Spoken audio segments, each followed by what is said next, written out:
நம்ம வேத புஸ்தகத்தில் படிக்கும் பொழுது ஆமீன், யோசேப்பு சிறையிருப்புக்குள்ள இருந்து கஷ்டப்பட்டு கொண்டே இருந்தார். அவர் குற்றம் செய்யல, தவறு செய்யல, தப்பு செய்யல. ஆனால் சிறைக்குள்ள இருந்து கஷ்டப்பட்டு கொண்டே இருந்தார். ஆனால் பாருங்கள், கஷ்டப்பட்ட அந்த யோசேப்புடைய சிறையிருப்பை ஆண்டவர் மாற்றி அவரை உயர்த்தினதை நாம் வேத புஸ்தகத்தின் வழியாய் கண்டிருக்கிறோம். குற்றம் செய்யாத யோசேப்பு, தப்பு செய்யாத யோசேப்பு, தவறு செய்யாத யோசேப்பு சிறைக்குள்ளே போய் கஷ்டப்பட்டார். ஆனால் அதே யோசேப்பு மேன்மைப்படுத்தப்பட்டார்.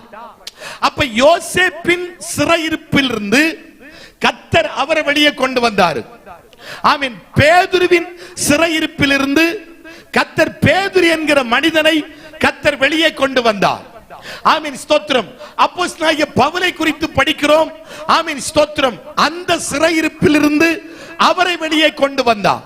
இப்படி நீங்க பைபிள்ல படிக்கும் பொழுது யாரெல்லாம் சிறையிருப்புக்குள்ள இருந்து கஷ்டப்பட்டார்களோ அவர்களை எல்லாம் அந்த சிறையில் இருந்து கர்த்தர் வெளியே கொண்டு வந்தார்.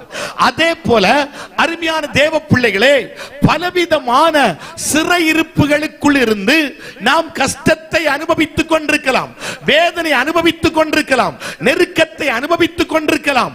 ஆனால் இன்றைக்கு இந்த ஜெபத்தில் ஆண்டவர் சொல்ற வார்த்தை, அந்த சிறையிருப்புகளை நான் மாற்ற போகிறேன்.